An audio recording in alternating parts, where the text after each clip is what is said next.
Hello HSC 2026, আশা করি তোমরা অনেক অনেক ভালো আছো এবং তোমাদের আসন্ন এইচএসসি পরীক্ষার ইংরেজি বিষয়ের চাপকে কিছুটা হলেও কমানোর জন্যই টেস্ট পেপার অ্যানালাইসিস সিরিজের এই নিয়মিত আয়োজন। সো আজকে আমরা আলোচনা করব ইংরেজি ফার্স্ট পেপার নিয়ে এবং বীরশ্রেষ্ঠ নূর মোহাম্মদ কলেজ পাবলিক কলেজ, ঠিক আছে, বীরশ্রেষ্ঠ নূর মোহাম্মদ পাবলিক কলেজ।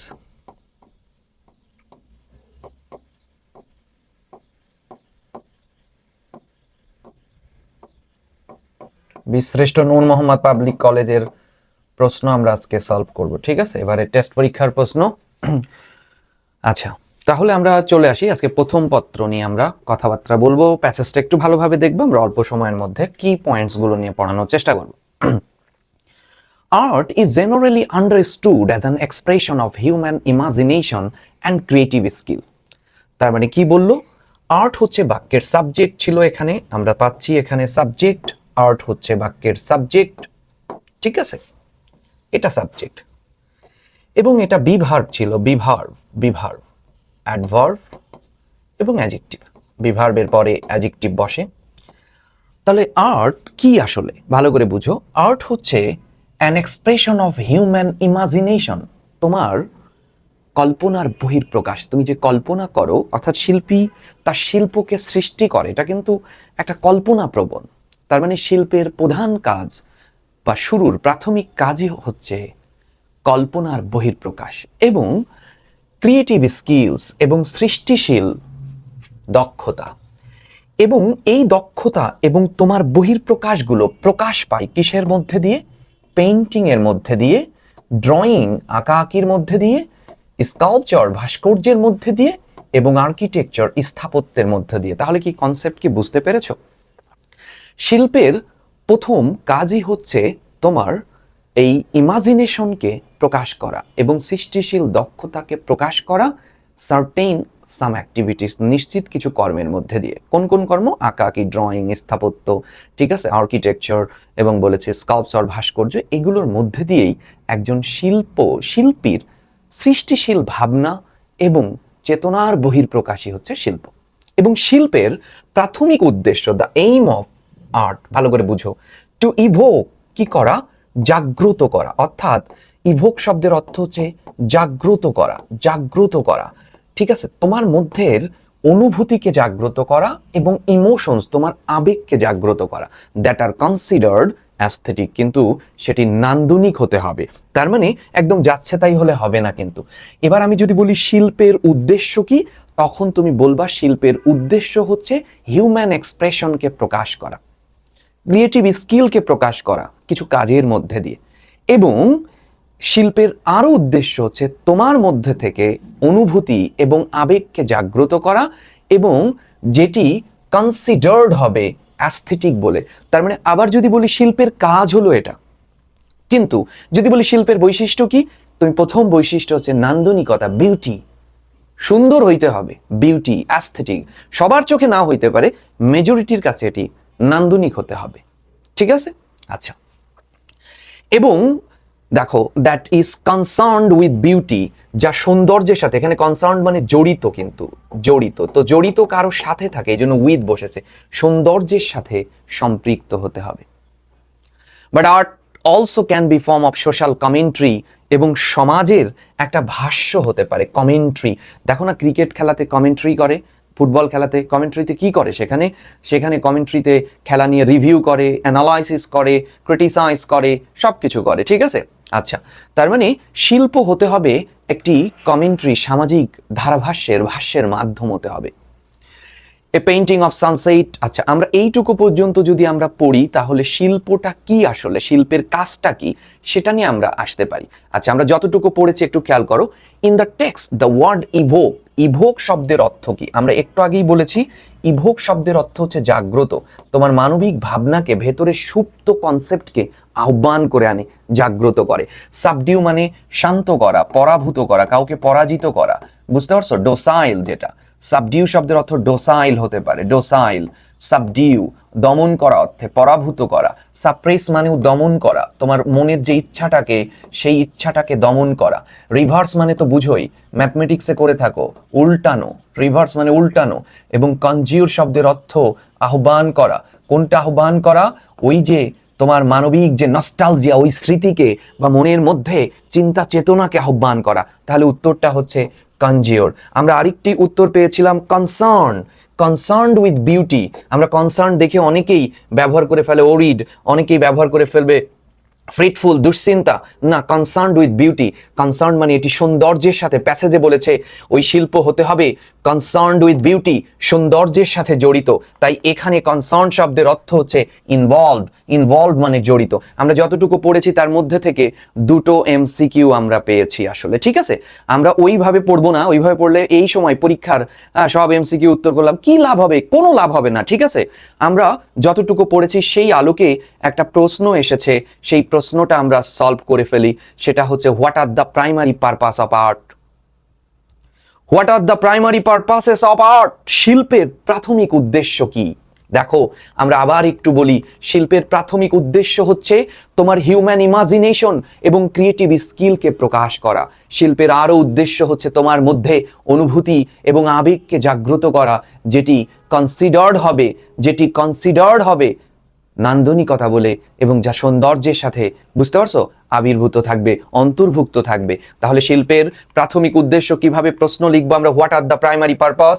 এটার মধ্যে দেখো আমরা ভাগ করি, এই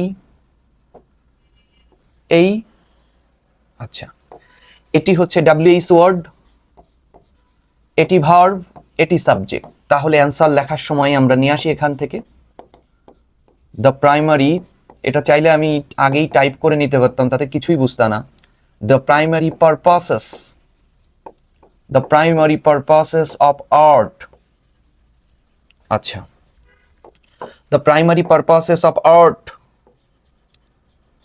এই যে কনসেপ্ট। এবার দেখো, এই অংশটুকুকে আমরা দাঁড় করিয়েছি সাবজেক্ট, কিন্তু প্রিপোজিশন যুক্ত সাবজেক্ট হয় না। অফ আর্ট, এটি ভার্বকে প্রভাবিত করবে না, ভার্বকে প্রভাবিত করবে এটা। দ্য প্রাইমারি পারপাসেস, সাবজেক্ট দেখো প্লুরাল আছে, পারপাসেস এস যোগ আছে, তাহলে ভার্বটি হবে plural are. To, am to is to, are to এর পরে ভার্বের বেস ফ্রম। তাহলে শিল্পের প্রাথমিক উদ্দেশ্য কি? তোমার মধ্যের যে ইমাজিনেশনকে জাগ্রত করা, ইমাজিনেশনকে প্রকাশ করা। তাহলে টু এর পরে ভার্বের বেস, বইতে আছে এক্সপ্রেশন, আমরা লিখলাম দেখো এক্সপ্রেস, প্রকাশ করা। কি প্রকাশ করা? The human imagination,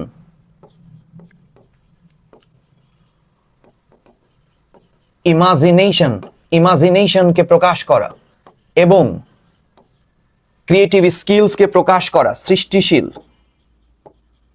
creative skills প্রকাশ করা। কিসের মধ্য দিয়ে? Through,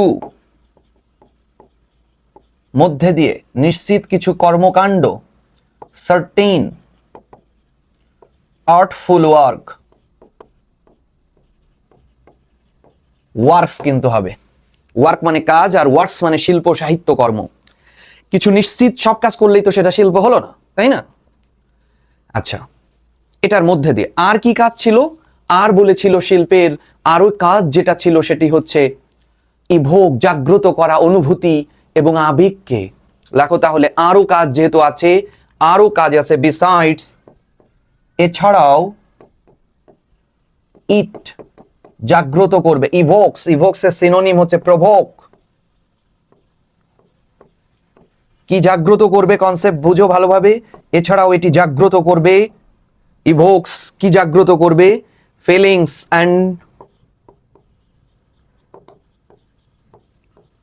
and emotions. ইমোশন মানে ভালো খারাপ দুটোই হতে পারে, তাই না? এমন অনেক সিনেমা আছে, এটা তো শিল্প, যেটা দেখে তোমার খুব বাজে অনুভূতি হচ্ছে, আবার আরেকটি খুব ভালো নান্দনিক অনুভূতি হচ্ছে। সো এই ইমোশনস হতে পারে। আচ্ছা, এবং এটার মধ্যে দিয়েই অ্যান্ড রিফ্লেক্টস, প্রতিফলিত হবে। এটা প্যাসেজের শেষ লাইন থেকে নিচ্ছি। The spirit of time and changes in human thought, changes in human thought. আচ্ছা, তাহলে শিল্পের প্রাথমিক উদ্দেশ্য কি? কোথা থেকে নিয়েছি? প্যাসেজের প্রথম 2 লাইন এবং শেষ line. What are the primary purpose of art? The primary purposes of art is art to express human imagination and creative skills. মানুষের কল্পনা এবং সৃষ্টিশীল দক্ষতা কিসের মধ্যে দিয়ে প্রকাশিত হবে? থ্রু সার্টেন আর্টফুল ওয়ার্কস, কিছু শৈল্পিক কর্মকাণ্ডের মধ্যে দিয়ে। সব কাজ তো শিল্প না। বিসাইডস, এছাড়াও ইট ইভোকস, এটি জাগ্রত করবে feelings and emotion and reflects, এবং প্রতিফলিত হবে এর মধ্যে দিয়ে। কি প্রতিফলিত হবে? The spirits of time and the human thoughts, যে and changes in human thoughts, এবং মানুষের যে থটগুলো, চিন্তা চেতনা শিল্পের সাথে সাথে চেঞ্জ হয়। শিল্প তো একটা প্রভাবক, সেটা প্যাসেজে বলেছে। তাহলে বুঝতে পেরেছো, প্যাসেজে কিন্তু সেটা বলেছে শিল্প যে একটা প্রভাবক। আমরা আসি সেখানে। খেয়াল করো, a painting of sunset over sea glories, glory মানে মহিমান্বিত করা, এক্সল্ট যেটা মহিমান্বিত করা প্রকৃতিকে। তুমি যদি একটি সূর্যাস্তের চিত্র দেখো, তোমার মধ্যে জাগ্রত হবে প্রকৃতির নান্দনিকতা, প্রকৃতির মহিমান্বিততা। তোমার কাছে মনে হবে প্রকৃতি কি অনবদ্য, প্রকৃতি কি অনন্য, প্রকৃতি কি জেনারাস, উদার। আবার একই সাথে যদি but one that shows a war ravaged town, কেউ যদি তোমার কাছে ওয়ার র্যাভেজড এর মাঝে একটা হাইপেন হবে, কেউ যদি তোমার কাছে যুদ্ধ বিধ্বস্ত শহরের ছবি দেখায়, গাজার ছবি দেখায়, ইরানের ছবি দেখায়, তেল আবিবের ছবি দেখাচ্ছে তোমার মধ্যে, ঠিক আছে, তেহরানের ছবি দেখাচ্ছে, তখন তোমার মধ্যে কনভে মানে প্রকাশ হবে, এক্সপ্রেস হবে। কেমন কি প্রকাশ হবে? আ সেন্স অফ অ্যাঙ্গুইশ, দুঃখ দুর্দশা প্লাইট প্রকাশিত হবে। তার মানে শিল্প তোমাকে প্রভাবিত করতে পারে। ভালো কিছু দেখলে তোমার মধ্যে অ্যাস্থেটিক বিউটির রূপ কাজ করবে, খারাপ কিছু দেখলে তোমার মধ্যে পেইন কাজ করবে, সরো কাজ করবে, অ্যাঙ্গুইশ কাজ করবে, প্লাইট কাজ করবে, যন্ত্রণা কাজ করবে। Throughout the world, people appreciate art for its power to affect them in creative ways. সেই কথাই বলতেছিলাম, সারা পৃথিবীর মানুষ শিল্পকে প্রশংসা করে, অ্যাপ্রিসিয়েট করে। কেন? তার ক্ষমতার জন্য। কিসের ক্ষমতা? যা কি করে?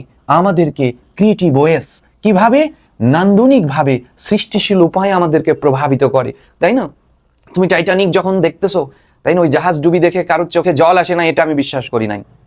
শিল্পের এমন শক্তিশালী প্রভাব রয়েছে, অনুঘটক শিল্প, যা তোমাকে প্রভাবিত করবে, অ্যাফেক্ট করবে ইন ক্রিয়েটিভ ওয়েজ, এক সৃষ্টিশীল উপায়ে। ওই কান্না কেউ মৃত্যু হয়ে যাচ্ছে, হাউমাউ করে কাঁদতেছে এমন না, ওই চোখের জলও চিকচিক করে বেয়ে পড়তেছে।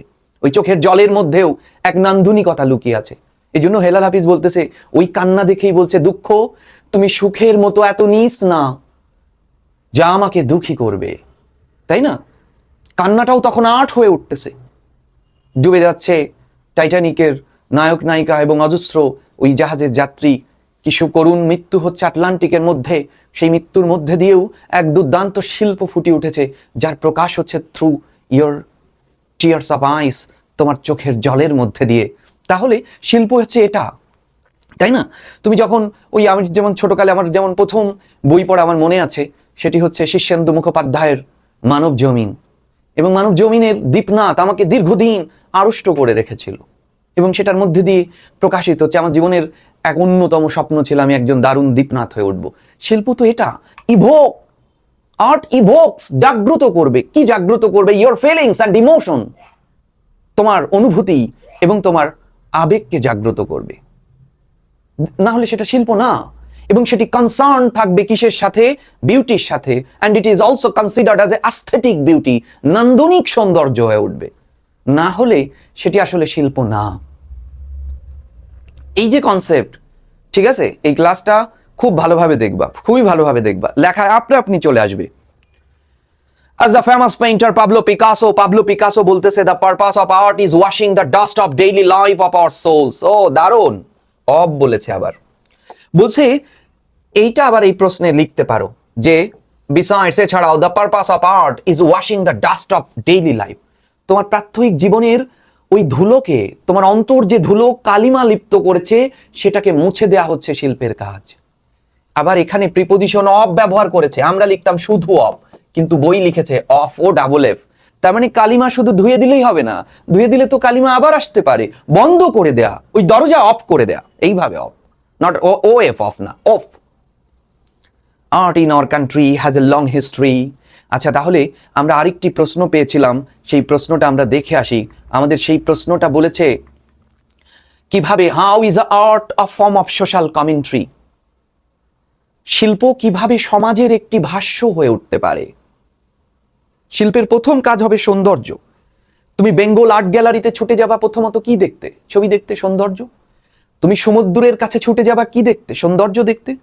সমুদ্রের কাছে যে পৃথিবীর 1% মানুষ ভাবে সমুদ্রের এই ভাস্টনেস নিয়ে, বিশালতা আর মানুষের নান্দনিক ক্ষুদ্রতা, মানুষ হিসাবে সৃষ্টির কত ক্ষুদ্র, সমুদ্রের কাছে আমি যে কত ক্ষুদ্র, আর সমুদ্র কত উদার আর বিশাল, এই ভাবনা ভাবে পৃথিবীর 1% মানুষ। আর বাকি সব যে লাফালাফি করে, চা বেড়ি খায়, তাই না? কনসেপ্ট কিন্তু এটাই। সে বুঝেই না সমুদ্র তার কাছে কি শেখাচ্ছে, এটা বুঝে না। 99.9% মানুষ বুঝেই না, কখনোই বুঝে না, অনুধাবনী, can't realize that the purpose of the creature, like ocean, সাগরের মতো এই বিশাল সৃষ্টির উদ্দেশ্য কি? সৃষ্টিকর্তা হুদাই এটা সৃষ্টি করে নাই, তাই না? এইটা বোঝার মানুষ পৃথিবীতে 1%। কিন্তু তুমি যখন বুঝতেছো, ওইটা হচ্ছে কমেন্ট্রি। তুমি বেঙ্গল আর্ট গ্যালারিতে যে এভাবে এভাবে এভাবে ছবি দেখে যাচ্ছ, কিছুই বুঝলা না, কিন্তু ওই ছবি তোমাকে টেনে নিয়ে গেছে কি? কোনটা? বিউটি। কিন্তু বিউটি কমেন্ট্রি না। কমেন্ট্রি হতে হলে ওই ছবি দেখে তোমার মধ্যে জাগ্রত হতে হবে সমাজের কোনো দিক। তুমি যুদ্ধ বিধ্বস্ত ছবি দেখতেছো, তোমার মধ্যে জাগ্রত হয়ে উঠলো the harsh realities of society, the harsh realities, the dark side of the world. পৃথিবীর অন্ধকার দিক তোমার মধ্যে এই যে মাথায় আসলো, কি জঘন্য, কি জঘন্য, তখন এটি কমেন্ট্রি হয়ে উঠবে। তার মানে শিল্প, আর্ট প্রথমত বিউটি, কিন্তু এটি সামাজিক কমেন্ট্রি তখনই হয়ে উঠবে যখন এটি অ্যাস্থেটিজমকে ছাড়িয়ে যাবে, বিউটিকে ছাড়িয়ে যাবে এবং প্রকাশ করবে সমাজের কোনো দিক, সোশ্যাল ইস্যুস। ক্লিয়ার? তাহলে আমরা এভাবে লিখতে পারি যে আর্ট, আর্ট শিল্প অ্যাক্টস, কাজ করে কি হিসাবে? As a form of social commentary. As মানে হিসেবে, কি হিসাবে? আ form of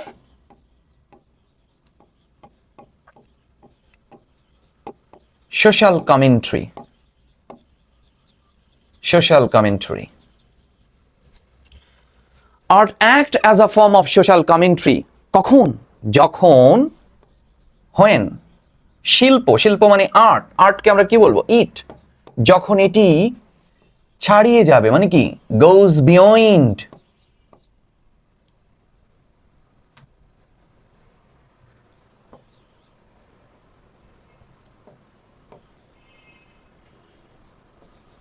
it goes beyond, কি ছাড়িয়ে যাবে?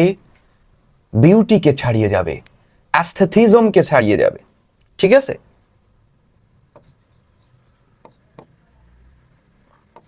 অ্যাস্থেটিক বানান কি ঠিক লিখলাম কিনা? ঠিক আছে, AESTACTIC।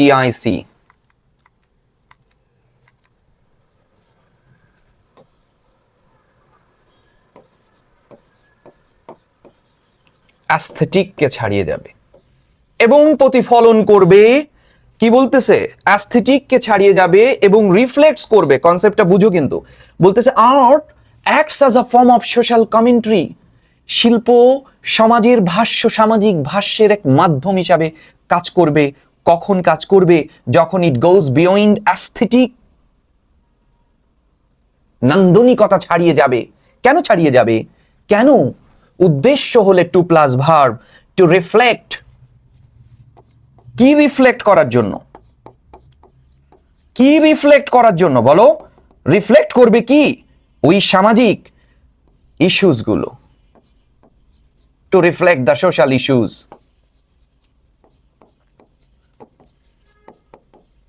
সোশ্যাল ইস্যুস গুলো, এটি হচ্ছে শিল্প তখনই সামাজিক ভাষ্য হয়ে উঠবে। এর উদাহরণ দিয়েছে, ফর এক্সাম্পল, উদাহরণস্বরূপ, কোথা থেকে? ওই যে পেইন্টিং, ওইটা নিয়ে লেখো, ওইটা বই থেকে নিয়ে লেখো। For example, painting of sunset, সূর্যাস্তের ছবি। ঠিক আছে? সানসেট এক্সপ্রেস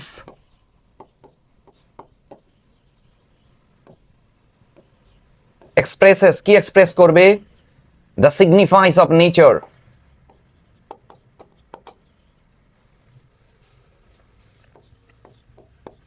প্রকৃতির তাৎপর্যকে, while অন্যথায় the painting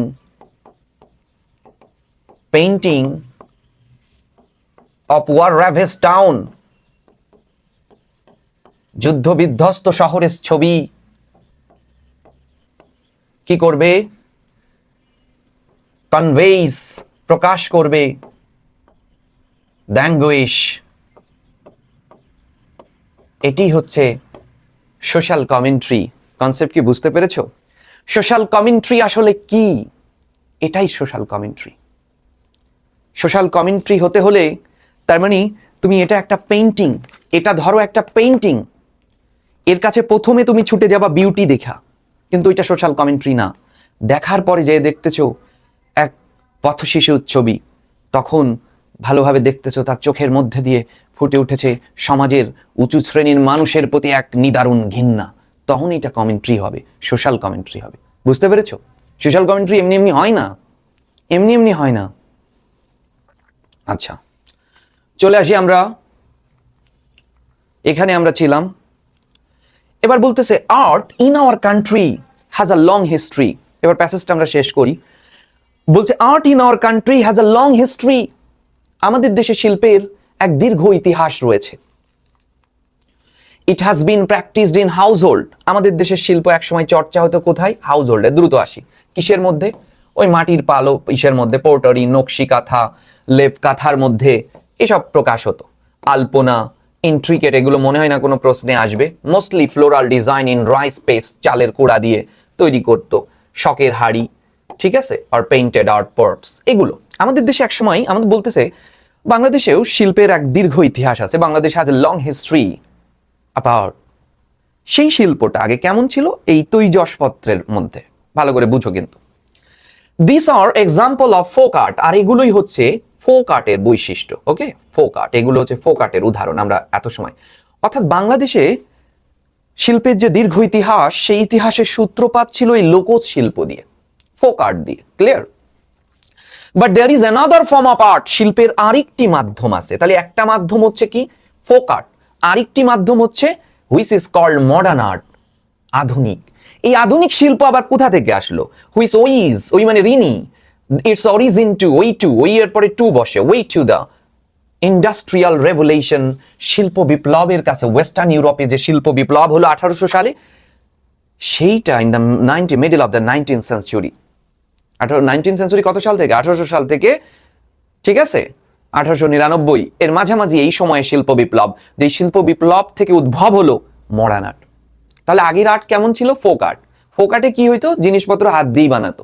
R modern art নাম যেহেতু শিল্প বিপ্লব, শিল্পের অর্থাৎ ইন্ডাস্ট্রির উদ্ভব হলো, তখন পণ্য তৈরি হতে লাগলো ইন্ডাস্ট্রিতে। ক্লিয়ার কনসেপ্টটা?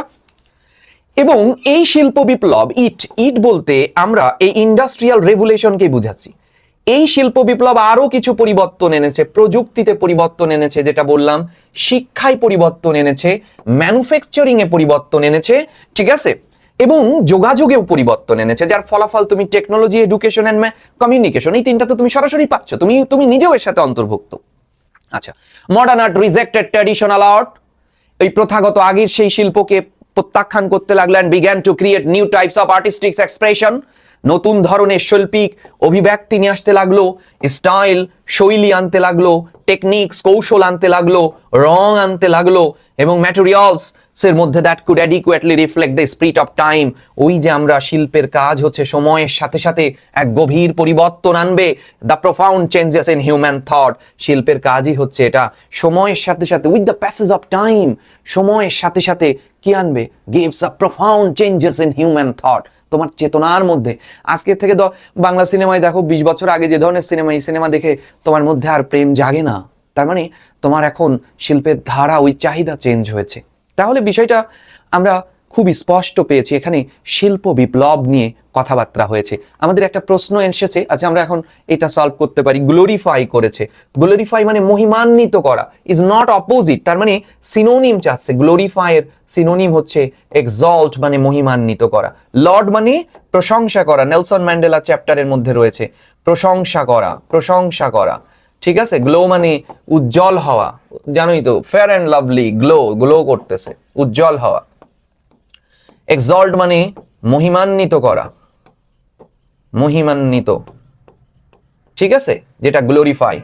ডেপ্রিশিয়েট মানে অবমূল্যায়ন করা, খুব ভালো শব্দ, অবমূল্যায়ন করা, ওকে।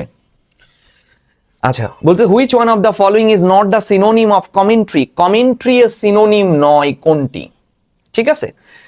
কমেন্ট্রি এর সিনোনিম নয় অ্যাপ্রিসিয়েশন। খেলার মধ্যে কমেন্ট্রিতে ধারাভাষ্যকার অ্যানালাইসিস করে, রিভিউ করে, বিশ্লেষণ করে এবং সমালোচনাও করে, বল বাজে বল, খারাপ বল, ঠিক আছে, হ্যান ত্যান ভুলভাল বলে, কিন্তু অ্যাপ্রিসিয়েশন করে না, খুব বিশেষ না হলে। In the text the word war ravaged is an example of. War ravaged আসলে কিসের উদাহরণ? আমাদের বইতে ছিল, দেখো এখানে আরেকটি কথা ছিল, ওয়ার র্যাভেস্ট টাউন। তো টাউন যদি নাউন হয়, নাউনকে মডিফাই করবে অ্যাডজেক্টিভ, তাহলে প্রথমত এটি একটি অ্যাডজেক্টিভ এবং মাঝখানে দেখো হাইপেন আছে, এই জন্য এটাকে hyphen adjective, hyphen compound adjective বলা হয়, ঠিক আছে। তাহলে আমরা বাকি কনসেপ্টগুলো কিন্তু বলে ফেলেছি। আচ্ছা, এবার আমরা প্রশ্ন লিখব। একটা প্রশ্ন আমরা পড়েছি, ইন্ডাস্ট্রিয়াল রেভুলেশন বলতে কি বুঝো?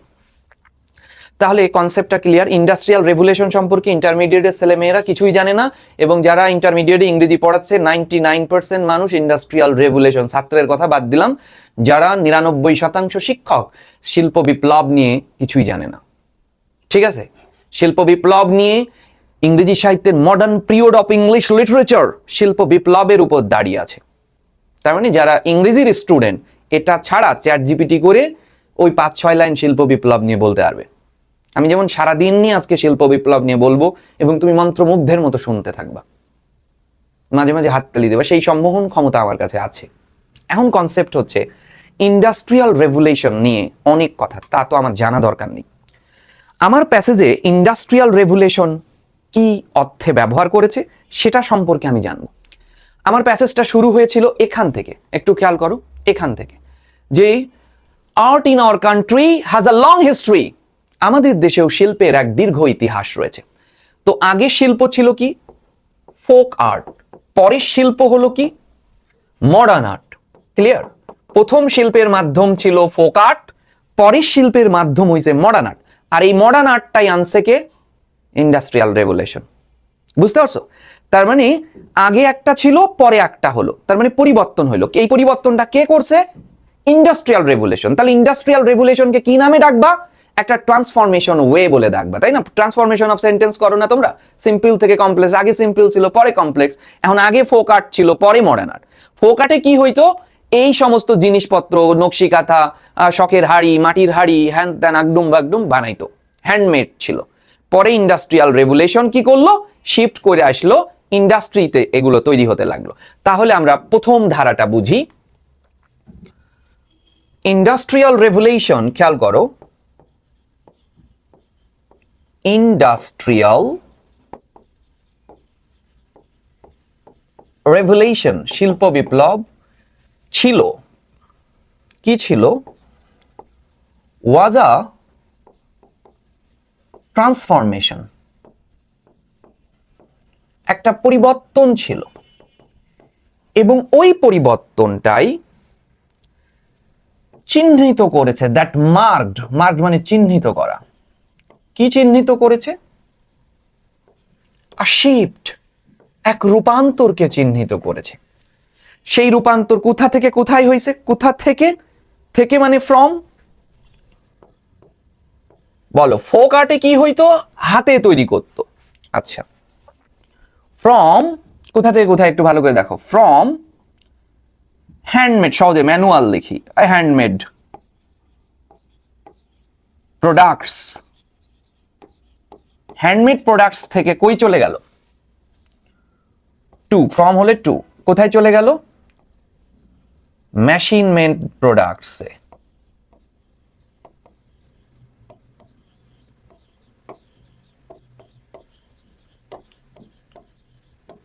মেশিন মেড প্রোডাক্টসে, ঠিক আছে। আচ্ছা, হ্যান্ডমেড প্রোডাক্টস থেকে চলে গেল মেশিন মেড প্রোডাক্ট। কোথায় হতে লাগলো? ইন ইন্ডাস্ট্রিজে। এইটা গেল ইন ইন্ডাস্ট্রিজ। একটু খেয়াল করো, প্রশ্নে আসো। তারপরে ইন্ডাস্ট্রিয়াল রেভুলেশনের আরো 3টা গুণাবলী ছিল, টেকনোলজি, এডুকেশন এবং কমিউনিকেশন। আর ম্যানুফ্যাকচারিং তুমি লিখে ফেললা। ম্যানুফ্যাকচারিং মানে কি? পণ্যের উৎপাদন নিয়ে। তো পণ্যের উৎপাদন তো তুমি লিখে ফেললা, সেটা কি? হ্যান্ডমেড থেকে মেশিন মেডে চলে গেল, তাই তো? এবার লেখো বিসাইডস, এছাড়াও কি করেছে দেখো, এই যে কনসেপ্টটা পাচ্ছ, বিসাইডস দ্য ইন্ডাস্ট্রিয়াল রেভুলেশন,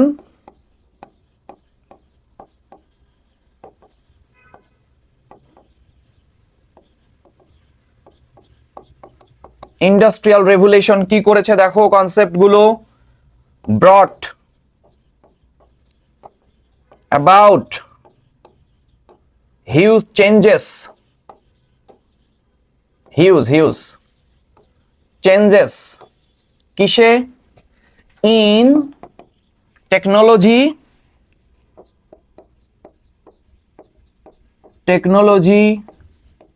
শিক্ষা এবং কমিউনিকেশন। ম্যানুফ্যাকচারিং তো উপরে লিখলাই, এইটা, এই যে এটা ম্যানুফ্যাকচারিং, এটা অ্যান্ড কমিউনিকেশন, ঠিক আছে? যেটা হুইচ অলসো, এগুলো যখন চেঞ্জ হয়েছে, তোমার কি চেঞ্জ হয় নাই? চেঞ্জ তো হয়েছে। Which also brought about changes in human life.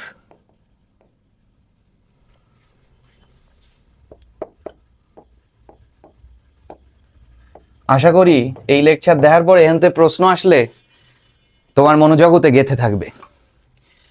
বলছে, তুমি কি মনে করো শিল্পের সাথে do you find any connection between art and life? এটা আমি চাইলে কিন্তু এভাবে লিখে নিয়ে আসতাম অন্যদের মতো, না, আমি নিজে পড়েছি, ভাবনাকে সহজ করেছি, তারপর তোমাকে দিচ্ছি।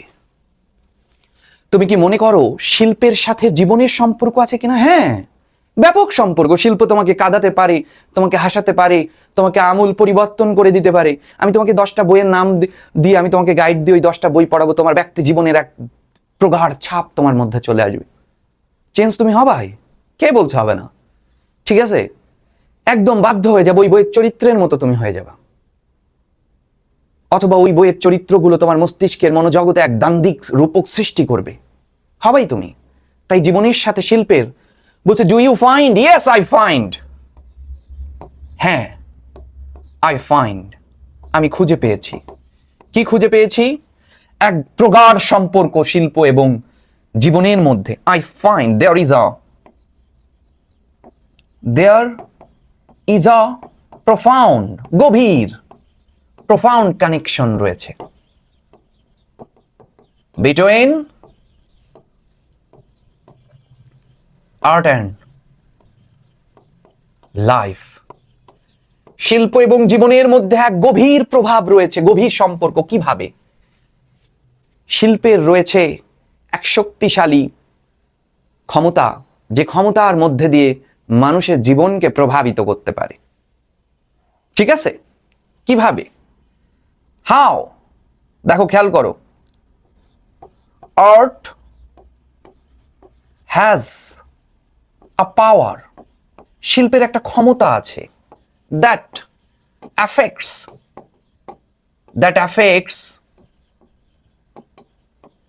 দ্য হিউম্যান লাইফ থরোলি, মানুষের জীবনকে পরিপূর্ণভাবে প্রভাবিত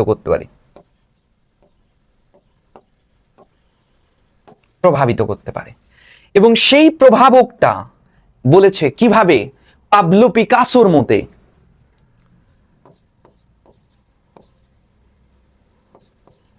for this reason Pablo Picasso noted, এভাবে লেখো, লেখা শেখো, বুঝছো? বুঝো। ফর দিস রিজন, এই কারণেই, for this reason,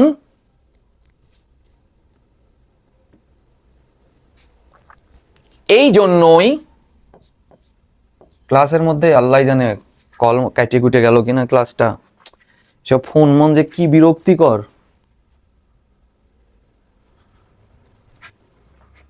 For this reason, Pablo Picasso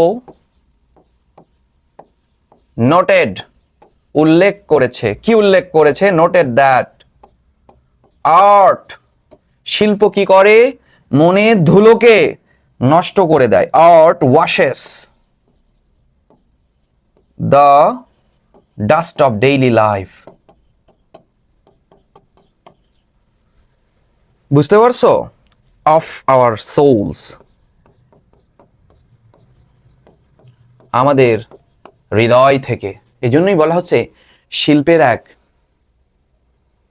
নান্দনিক সম্পর্ক রয়েছে জীবনের সাথে। খেয়াল করো, তাহলে আমরা প্রশ্ন গেল কয়টা? 4টা। আরেকটি প্রশ্ন আছে তো, কই গেল সেটা? Okay, mention 3 significance aspect of art. শিল্পের 3টা দিক তোমাকে দেখাইতে বলতেছে, সিগনিফিক্যান্ট অ্যাসপেক্টস। তাহলে আমরা লিখি 3 significant aspects of art. কি হলো? The significant aspects of art বলতেছে 3 significant aspects of art, শিল্পের 3টা দিক, aspects plural, আর কি সেটা? প্রথমে তুমি শিল্পের কাছে ছুটে যাবা কি নিয়ে? কেন ছুটে যাবা? সৌন্দর্যের জন্য। তাহলে aesthetic value, are the aesthetic value, প্রথম বিউটি, এরপরে প্রেমে পড়ে যাবা। বুঝতে পারছো না? মানুষই যে বলে না যে তুমি আসলে কিভাবে প্রেমে পড়লা, প্রথমে মানুষ সৌন্দর্য দেখাই যায় আসলে। না হলে না আমার তোমার চোখ ভাল লাগে, তোমার নখ দেখে আমি গিয়েছি, তোমার সরু আঙুল দেখে লেলো, ভণ্ডামি একদম যাচ্ছে তাই। বুঝতে পারছো না? একেবারে ভণ্ডামি। প্রথমে মানুষ যাচ্ছে তার নান্দনিকতা দেখে, একদম প্রেমের সাথে মেলাও, তাহলে শিল্পের দিক পেয়ে যাবে। প্রেম একটা অমোঘ শিল্প।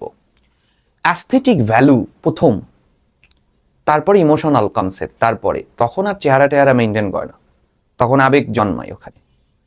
কমা দিয়ে লেখো ইমোশনাল ইম্প্যাক্ট।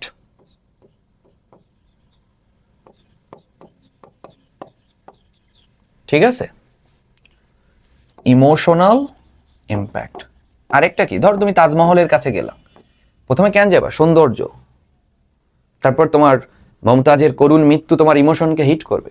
তারপর দেয়াল মেয়াল এমনি ছুঁয়ে ছায়া বলবা যে ব্রিটিশদের কি কি মুঘলদের কি ইয়া ছিল, অর্থাৎ historical values and the historical values.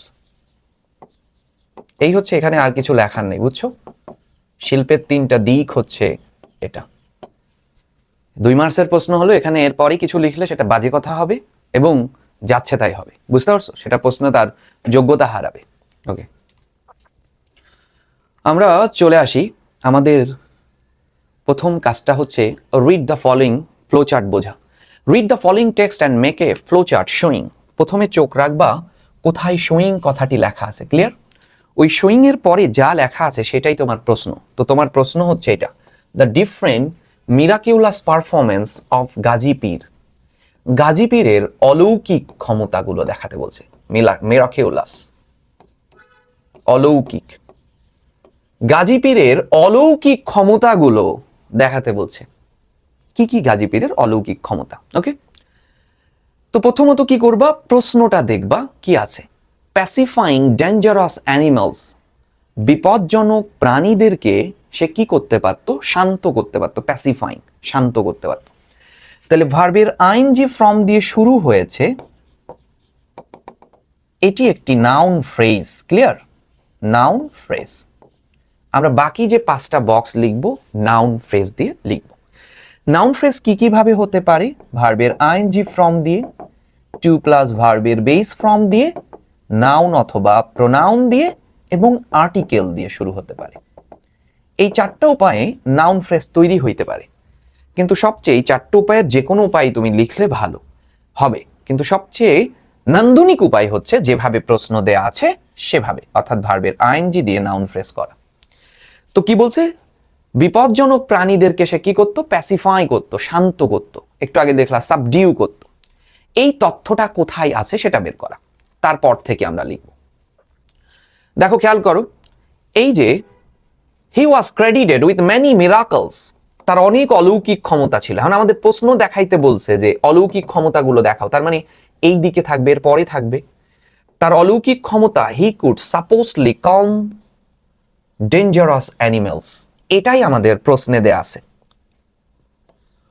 কম, কমের সিনোনিম দিয়েছে, দেখো কমের সিনোনিম কি বলো? প্লাসিড, ট্রাঙ্কুয়েল, ট্রাঙ্কুয়েল, প্যাসিফাই, প্যাসিফাই, সাবডিউ, এগুলো হচ্ছে কমের সিনোনিম। সো প্যাসিফাই ব্যবহার করছে, তাহলে একটা এটা দেয়া আছে। এরপর থেকে আর কি কি করতে পারতো?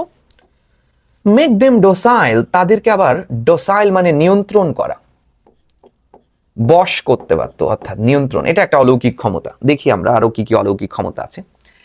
এরপর থেকেই এখন আমাদের সব পড়তে হবে।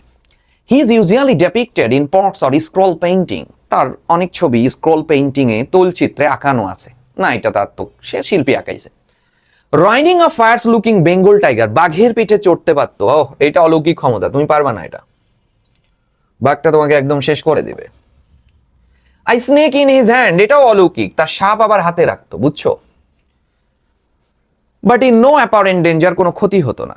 আচ্ছা, তাহলে অলৌকিক ক্ষমতা একটা, একটা তো দেয়াই ছিল 1 নাম্বার। এটা আমরা এখান থেকে 2 নিতে পারি, 2। এটা 3 হচ্ছে, দেখি আগে আমরা আরো নিব, কত তথ্য আছে বের করব। আচ্ছা, according to some stories he also ফট ক্রোকোডাইলস, কুমিরের সাথে লড়াই করতে, এটাও একটা অলৌকিক ক্ষমতা। 4, এটা পাস হতে পারে। Who threaten the people of the region full of canals and creeks, খালে বিলে পরিপূর্ণ এই অঞ্চলে কুমির থাকতো, স্বাভাবিক, সেই কথাই বলছে।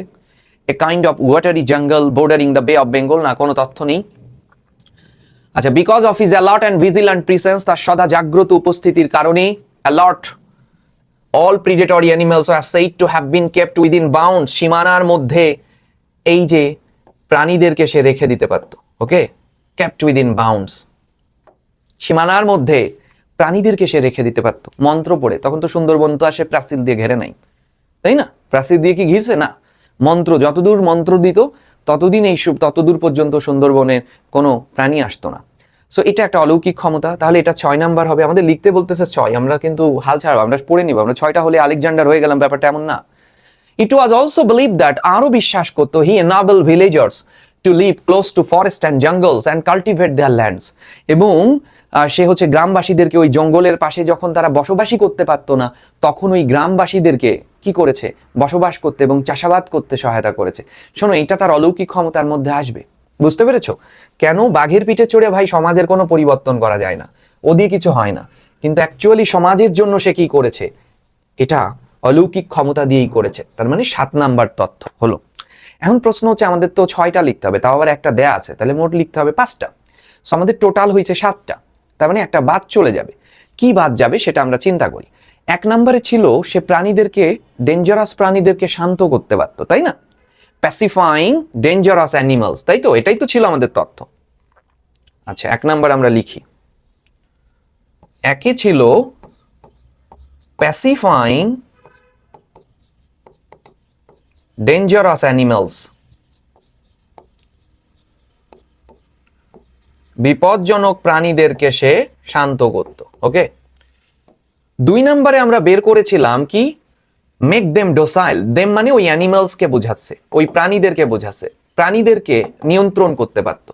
তো শান্ত করতে পারতো বিধায় তো নিয়ন্ত্রণ করতে পারতো। এই তথ্যটা অযৌক্তিক, এই তথ্যটা বাদ চলে গেল। এবার বাকিটুকু লিখবো, কারণ এটা আর এটা একই। ফ্লোচার্ট মানে কোনো তথ্য বাদ যাবে না, আবার ফ্লোচার্ট মানে কোনো তথ্যের পুনরাবৃত্তি হবে না। যদি প্যাসেজটা শুরু হতো এখান থেকে মেকিং দেম ডোসাইল, তাহলে আমরা তারপর থেকে লিখতাম। যদি কনসেপ্ট এখন আমাকে এই তথ্য আর এই তথ্যটা খুব কাছাকাছি, কিঞ্চিত পার্থক্য আছে, সেই জায়গা থেকে বাদ দিয়ে দেওয়া যায়। আচ্ছা, দ্বিতীয় হচ্ছে riding a fierce looking Bengal tiger. Okay, লিখে ফেলো তাহলে। 2 নম্বর তথ্য আমরা লিখি, রাইডিং ফেরোসিয়াস, ফায়ার্স লুকিং কে ছোট করে বললাম, ফেরোসিয়াস টাইগার, বাঘের সাথে সে লড়াই করত। ওকে, আচ্ছা,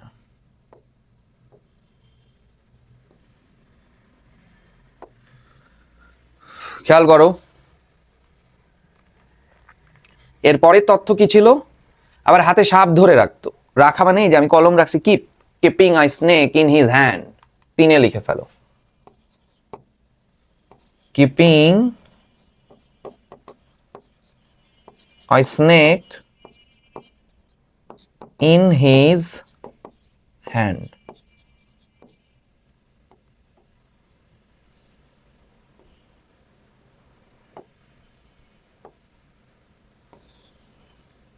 তারপর সে কুমিরের সাথে লড়াই করত। ওকে,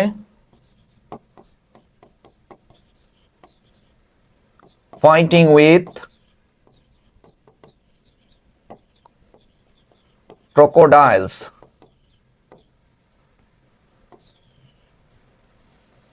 কুমিরের সাথে সে লড়াই করত। তারপরে প্রাণীদেরকে সে আবদ্ধ করে রাখত। কিপিং, কি করেছে সেখানে? Animals within bound.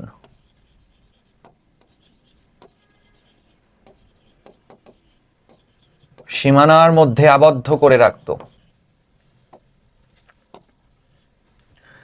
এবং ফাইনালি সে গ্রামবাসীদেরকে সক্ষম করে তুলেছিল। enabling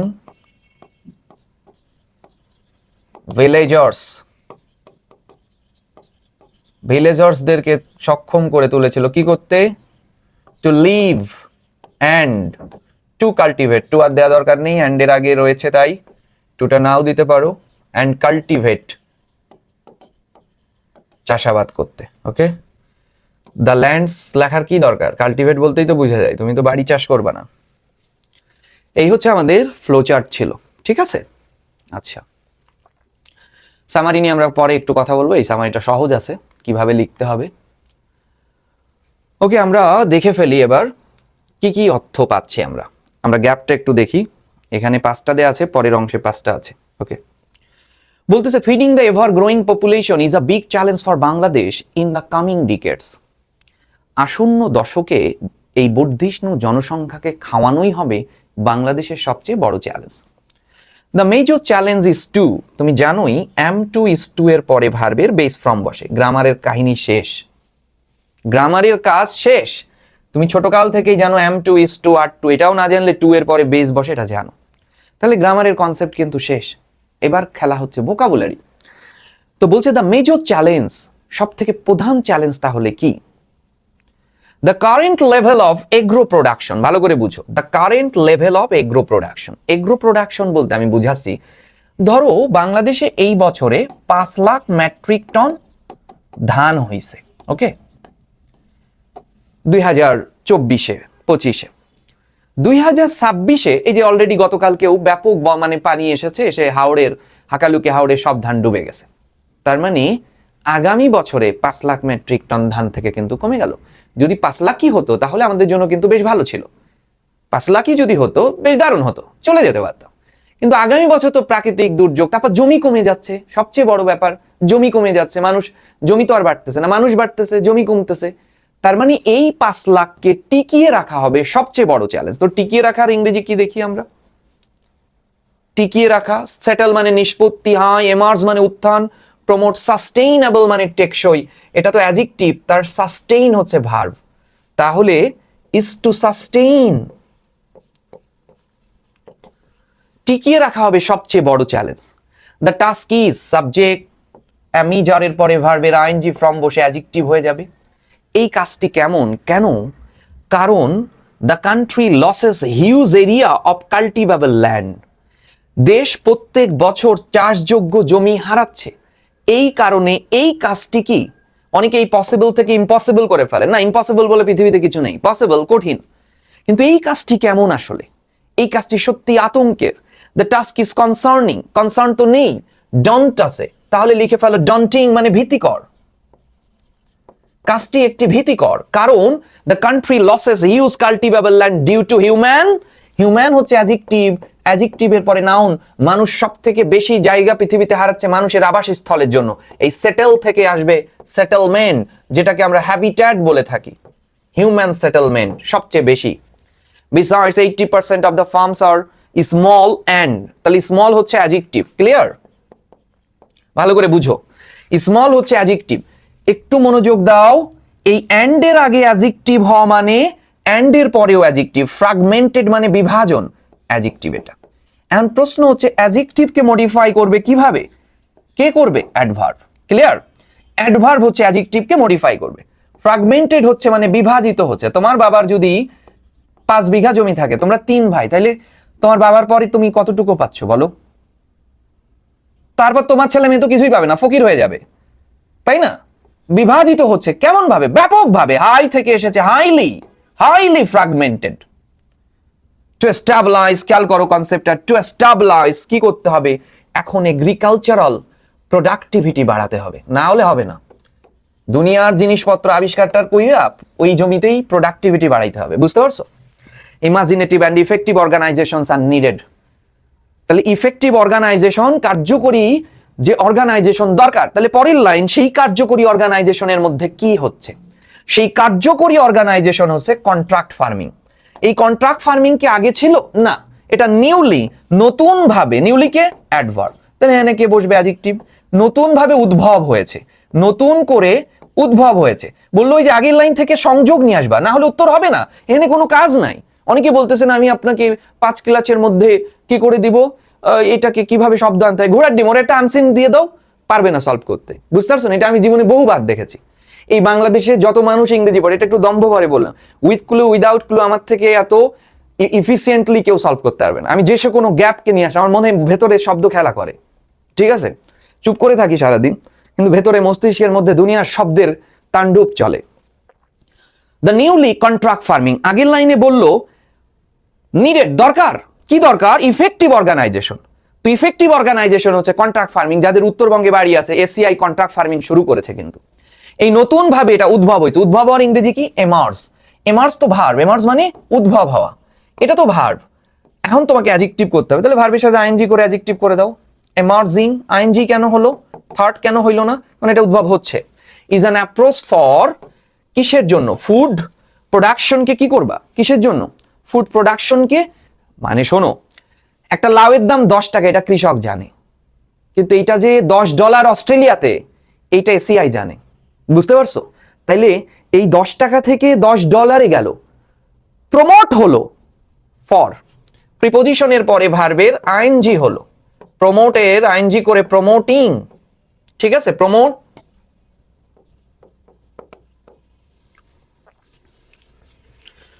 আচ্ছা, এবার 1 to compensate for the loss of is. আচ্ছা, ভার্ব এখানে টু আছে, তার মানে সাবজেক্টই নাই, সাবজেক্ট আনতে হবে। আচ্ছা, for the loss of land, land তো হারাইছে, ওই ল্যান্ডকে ক্ষতিপূরণ কেমনে হবে এবার বলো? তোমার যদি ক্ষতি হয়, কম্পেনসেট কেমনে হবে? তোমার জমি হারাইলে তোমার ক্ষতি হবে না, তারপর তুমি ওই ক্ষতিটা কেমনে পাবা? আবার ওই জমি যদি ফিরিয়ে দেওয়া হয়, তাহলে ক্ষতিপূরণ হবে না? আচ্ছা, ল্যান্ড, তাহলে ল্যান্ডকে কি করবা? ফিরিয়ে দেয়া। ক্লেইম মানে দাবি, রিক্লেইম মানে পুনরায় দাবি, পুনরায় যদি তুমি পাও, ল্যান্ড রিক্লামেশন।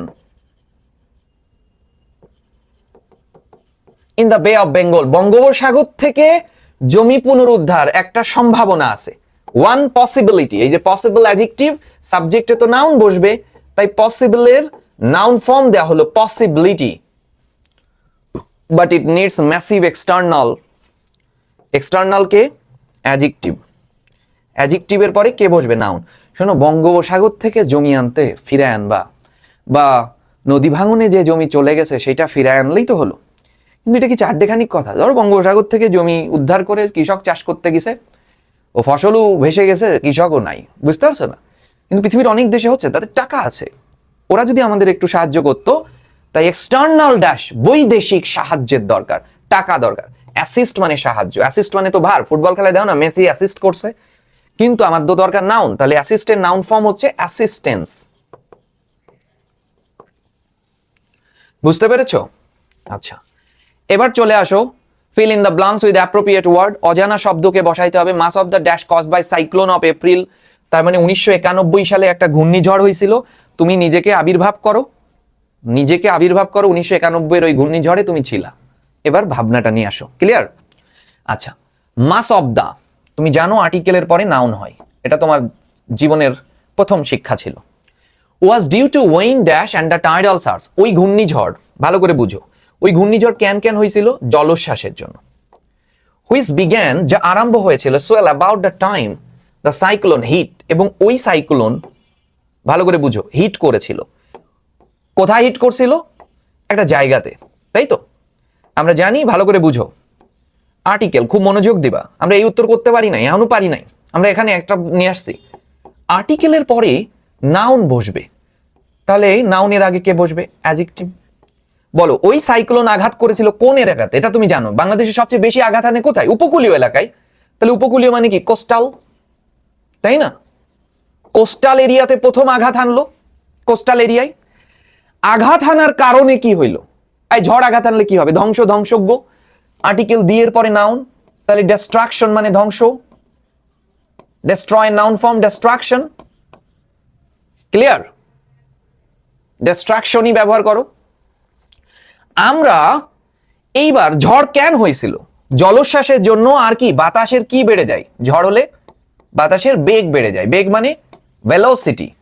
দেখছো কেমনে সলভ করলাম? এ বি পারতেছিলাম না, চলে আইছি সির কাছে, যেহেতু একই গ্যাপের মধ্যে একটা আমার কাছে হয়েছে। কোন এলাকায় আঘাত আনছে? কোস্টাল এরিয়ায়। আঘাত আনার কারণে কি হয়েছে? ক্ষতি, ধ্বংস। তুমি বলতে পারো mass of the harm, mass of the destruction. আচ্ছা, 25 ফিট অ্যাট সাম পয়েন্টস, কিছু কিছু জায়গাতে 25 ফিট উঁচু জলোচ্ছ্বাস হয়েছে। এই যখন জলোচ্ছ্বাসগুলো হবে, ভালো করে বুঝো, তখন ওই জলোচ্ছ্বাস ইনল্যান্ডকে, তোমার প্লাবন ভূমিকে কি করে নিয়ে যাবে? এই প্লাবন ভূমিকে কি করবে? প্লাবন ভূমিকে প্লাবিত করবে, করেছিল পাস্ট টেন্স, যেহেতু 91 সালের কথা, ফ্লাডেড। প্লাবিত হইলে ওই ইনল্যান্ড কি হয়ে যাবে? ডুবে যাবে। পাস্ট টেন্স, সাবমার্জড মানে ডুবে যাওয়া। সাবমার্সেল পড়তেছো এখন, সাবমার্সেল কল লাগাচ্ছে। And then bursting across the shore line, এবং রেজড, কি রেজড হলো? কাকে প্লাবিত করলো? ওই যে ইনল্যান্ডকে। আগের লাইনে উত্তর রয়েছে। দ্য ইম্প্যাক্ট অফ, প্রিপোজিশনের পরে নাউন হবে। Event was specially catastrophic because, ভালো করে বুঝো, the impact of, article, event, noun. কার পরে নাউন বসে? সো এর পরে অ্যাডজেক্টিভ আর সাসের পরে নাউন। এই ধরনের প্রভাব, এই ধরনের ঘটনার প্রভাব বিশেষ করে মারাত্মক, ক্যাটাস্ট্রফিক হয়ে ওঠে। কেন? কারণ because there was a dense rural population, ওই কোস্টাল এরিয়াতে প্রচুর জনসংখ্যা। এবং এক্সট্রিম কি বলো? অ্যাডজেক্টিভের পরে নাউন হবে। কোস্টাল এরিয়ার মানুষ কেমন? গরিব। এক্সট্রিম পভার্টি, চরম দারিদ্রতা। এবং লিটিল ড্যাশ, তাদের জীবনের নিরাপত্তা কম। Little security, security, little protection. It is, 1,40,000 মানুষ মারা যায়। বিভার্বের পরে অ্যাডজেক্টিভ বসাও। এটা ধারণা করা হয়েছিল। ইট ইজ অ্যান্টিসিপেটেড দ্যাট, অনুমান করা হয়েছে যে। অ্যান্টিসিপেটেড দ্যাট, অথবা ইট ইজ আমরা বলতে পারি, আর কি বলতে পারি? এস্টিমেটেড, এস্টিমেটেড দ্যাট 1,40,000 মানুষ মারা গিয়েছিল ওই সাইক্লোনে। রিয়ারেঞ্জ নিয়ে ভাই আমার অনেক সমস্যা। রিয়ারেঞ্জ যারা পড়ায় তাদেরও সমস্যা। রানসিন গল্প দিবা, খেলা বের হয়ে যাবে তোমাদের। তো ওই যে বানাই নিয়ে এসে উত্তর দেখে সলভ করে, বুঝতে পারছো? রিয়ারেঞ্জ কিভাবে সলভ করতে হবে টেক্সট বইতে দেয়া আছে। এটিকেট আর নেটিকেট চ্যাপ্টারে বক্সের মধ্যে দেখবা গল্প দেয়া আছে, পড়ে তো দেখো না। এটিকেট এবং নেটিকেট, বুঝতে পারছো? এটিকেট এবং নেটিকেট এই চ্যাপ্টারটা পড়তে হবে। এখন এই গল্পটা কি সিমিলার ইজ দ্য, না এটা শুরু হতে পারে না, বাট দিয়ে বাক্য শুরু হইতে পারে না। দ্য ম্যাজাই, একটা সাবজেক্ট পাইছি। দ্য ম্যাজাই, ম্যাজাই, অনেকে ম্যাগি উচ্চারণ করে, ম্যাজাই। দে প্রোনাউন, এটা দিয়ে কোনো সাবজেক্ট শুরু হইতে পারে না। দ্য ডেলা, একজনের নাম, সম্ভাবনা আছে। আবার দে প্রোনাউন, এটা দিয়েও শুরু হইতে পারে না। বিং, প্রেজেন্ট পার্টিসিপল ফ্রেজ দিয়ে শুরু হয় না বাক্য। দে প্রোনাউন দিয়ে শুরু হয় না। বাক্য শুরু হওয়ার মতো লাইন ছিল এটা, এবং গল্প শুরু হওয়ার মতো লাইন ছিল এটা, বুঝছো? গল্প শুরু হওয়ার মতো লাইন ছিল এইটা। সো শোনো, আমি 10টা বক্স বানায় নিই। 2 3 ওকে 4 5 6 7 9 হয়ে গেছে। তাহলে প্রথমে আমি পাচ্ছি সি নাম্বার, সি নিয়েছি। The magi were the 3 wise men of the east. পূর্বদেশে 3জন জ্ঞানী ছিল, তাদের সম্মিলিত নাম ছিল ম্যাজাই। ও হেনরির একটা বিখ্যাত ছোট গল্প, দ্য গিফট অফ দ্য ম্যাজাই। তাহলে সি নাম্বার। তাহলে ম্যাজাই কতজনের সমন্বয় ছিল? তারা 3 ওয়াইজ, 3জন মানুষ। 3জনকে তুমি কি বলবা? দে। তাহলে দে দিয়ে বাক্য শুরু হয়েছে কি? ই এবং জে, এই দুইটার মধ্যে দিয়ে আসবে। জেতে কি বলতেছে? They were led by star to the stable of Bethlehem. একটা তারা তাদেরকে নিয়ে গিয়েছিল বেথেলহামের গোয়াল ঘরে, হোয়ার জেসাস ওয়াজ বর্ন, যেখানে যিশুর জন্ম হয়। ঠিক আছে। এবং ই নাম্বার হচ্ছে they brought gifts to the infant Jesus. শিশু যিশুর জন্য তারা উপহার নিয়ে গিয়েছিল। এবার বলো, আগে উপহার নাকি আগে জন্ম? দুটো ভাবে। তার মানে জে এবং ই, জে এবং ই এমন হতে পারে, খেয়াল করো, জেই অথবা ই জে দুটোই কারেক্ট। গিফট অফ দ্য ম্যাজাই, এই ম্যাজাইরা বিখ্যাতই হয়ে উঠেছিল, পরিচিতই হয়ে উঠেছিল ইনফ্যান্ট যিশুকে গিফট প্রদানের জন্য। সেই হিসাবে এই দুটোই কারেক্ট সিকোয়েন্স হতে পারে। যারা গিফট অফ দ্য ম্যাজাই পড়েছে, না পড়লে তো এই কথা বলতে পারবে না। বুঝতে পারছো? এই দুটোই অংশ correct form. They were led by star, তাদেরকে একসময় the spirit of Islam movie যদি তুমি দেখো, তখন তোমার কাছে তুমি দেখতে পাবা the spirit of Islam movie যদি তুমি দেখো, দেখতে পারবা যে প্রফেট সাল্লাল্লাহু আলাইহি সাল্লামের জন্মের সময় ওই আগের রাতে পৃথিবীর সব বুজুর্গ ব্যক্তিরা, পাদ্রীরা, পৃথিবীর অন্যান্য ধর্মের যাজকেরা সবাই নানা ধরনের অলৌকিক ঘটনার সম্মুখীন হয়েছিল। এই ম্যাজাই ওয়ান অফ দেম, এই ম্যাজাইরাও সেটাই ছিল। এবং তারা জানতো, তারা ওই তারায় তাদেরকে নিয়ে গিয়েছিল বেথেলহেমে, সেই গোয়াল ঘরে যেখানে জেসাসের জন্ম হয়েছিল সেখানে। আচ্ছা, এবার আরেকটি চরিত্র রয়েছে। এই যে কনসেপ্টটা আমরা পাচ্ছি দুটো ভাবে, এখানে একটু আমরা ভালো করে বুঝো। শিশু যিশুকে তারা পুরস্কার দিয়েছিল ইতে, এবং তারাই প্রথমে ক্রিস্টমাসের, এই যে জি একটু ভুল হয়ে গেছিল, দেখেছিল, তারাই প্রথমে ক্রিস্টমাস প্রেজেন্ট, জন্ম যদি না হয় তাহলে ক্রিসমাস কথাটাই তো আসতো না জেসাসের জন্ম না হলে। এরপরে যে নাম্বার, এবার সিকোয়েন্সটা ঠিক হলো। তার মানে ম্যাজাইরা ছিল 3জন জ্ঞানী, তারা জেসাসকে পুরস্কার দিয়েছিল এবং তারাই প্রথম জেসাস মানে ক্রিসমাস প্রেজেন্ট উদ্ভব করে এবং তাদেরকে ওই বেথেলহেমে নিয়েই গিয়েছিল যেখানে যিশুর জন্ম হয়েছিল। আচ্ছা, সি ই জি এবং জে ভালো করে বুঝো কিন্তু। এই কনসেপ্টে এবার আসো। এই যে আমরা পাচ্ছি এই জায়গাতে, ঠিক আছে, সি ই জি এবং জে, লাইনটা বুঝো এবার। এবার দেখো কি দি, তারা হচ্ছে গিফট নিয়ে গেল। এবার গিফটটা সম্পর্কে পরিচয় কোথায় আছে? আই নাম্বারে গিফট সম্পর্কে পরিচয় আছে। Being wise their gifts were, no doubt wise. যেহেতু তারা নিজেরা জ্ঞানী ছিল, কোনো সন্দেহ নেই তাদের গিফটও জ্ঞানপূর্ণ ছিল। And this prove their love and respect for the baby in manger. এবং এই শিশুর প্রতি অনবদ্য প্রেম এবং ভালোবাসা, রেসপেক্ট, শ্রদ্ধা ফুটে উঠেছিল এই ঘটনার মধ্যে দিয়ে। এই ছেলেটা, তারা তো পাদ্রী ছিল, তারা তো কেউ, ম্যাজাইরা তো নবী ছিল না। নবীরা অ্যান্টিসিপেশন করতে পারে, কিন্তু প্রফেট মানেই হচ্ছে অ্যান্টিসিপেটর, যে পূর্বাভাস করতে পারে। তারা তো ওরকম ছিল না। তারা ওই তারকা গুনে টুনে তাদের কাছে আভাস ছিল যে ইনি প্রফেট হবে, নাও হতে পারতো। তার মানে তার প্রতি যে গিফটটা নিয়ে গেল এটা নিঃস্বার্থ ছিল। ঠিক তোমরা গিফট অফ ম্যাজাই পড়ো নাই, কিন্তু তোমাদের কাছে দুটো চরিত্র দারুণভাবে উদ্বুদ্ধ, তোমরা পরিচিত, জিম এবং ডিলা। ঠিক জিম এবং ডিলাও একে অন্যকে ঠিক এই নিঃস্বার্থভাবে পুরস্কার দিয়েছিল ক্রিসমাসের জন্য। এই ঘটনার সাথে ওই ঘটনা একইভাবে, তাহলে একইভাবে মানে similarly A number is the case with the Christmas present of Jim and Della. Della কি করলো? তার চুল বেচা, ঠিক আছে, ডিলা কি করেছিল এবং সে পুরস্কার দিয়েছিল, এবং সেই পুরস্কারের মধ্যে দিয়ে তাদের সত্যিকারের প্রেম ফুটে উঠেছিল, স্যাক্রিফাইস ফুটে উঠেছিল। ডি, পুরস্কারটা কি ছিল? পুরস্কারটা ছিল হচ্ছে ডিলা দিয়েছিল বিউটিফুল চুল বিক্রি করে platinum fob chain for her husband's gold watch. F, আর তার হাজবেন্ড জিম কি দিল? জিম, এই যে জিম, জিম সে গোল্ড ওয়াচটা বিক্রি করে কিনেছিল কমস ফর হিজ ওয়াইফ, তার ওয়াইফের জন্য স্বর্ণের চিরুনি। বুঝতে পেরেছো? এবং খেয়াল করো, চিরুনি এবং সেই চিরুনি সবই তো হয়ে গেছে, কিন্তু এটি এক আয়রনি ছিল, কারণ ওই প্রেজেন্টটা ইউজলেস হয়ে গেল। কেন? B number. এই হচ্ছে আমাদের গল্প। ওকে, অর্থাৎ জিম তার ঘড়ির চেইন বেচে ডিলার জন্য চিরুনি কিনলো। বাসায় চিরুনি নিয়ে যে দেখে ডিলার চুল নেই, কারণ ডিলার চুল বেচা, জিমের জন্য ঘড়ি কিনেছে। ঘড়ির চেন তো, ঘড়ি তো এখন নাই, তাহলে চেন কি হবে? আর চুলই তো নাই, তাহলে চিরুনি কি হবে? এই জন্যই তাদের এই গিফটটা বিকেম ইউজলেস হয়ে গেল। তখন ওই যে একটু আগে বললাম না, শিল্পের সিগনিফিক্যান্ট অ্যাসপেক্ট হচ্ছে বিউটি।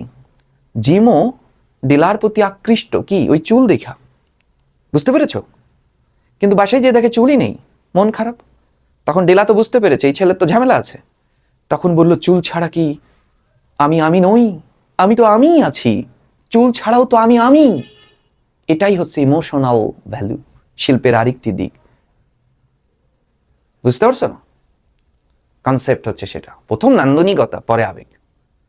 সো এই পর্যন্তই আমরা ক্লাসটা নিলাম অনেক সময় ধরে। সো আলটিমেটলি আবার দেখা হচ্ছে আগামীকালকে ফার্স্ট পেপারের আরেকটি কলেজ নিয়ে। আজকে আমরা নূর মোহাম্মদ সলভ করলাম, আগামীকালকে আমরা আরেকটি কলেজ নিয়ে গুরুত্বপূর্ণ প্রশ্নগুলো নিয়ে এভাবে পুরো মাস জুড়ে পরীক্ষার আগ পর্যন্ত আমি তোমাদের তারেক ভাই আছি তোমাদের সাথে। সো কোনো চিন্তা নেই, দারুণ প্রস্তুতি হবে ইনশাল্লাহ।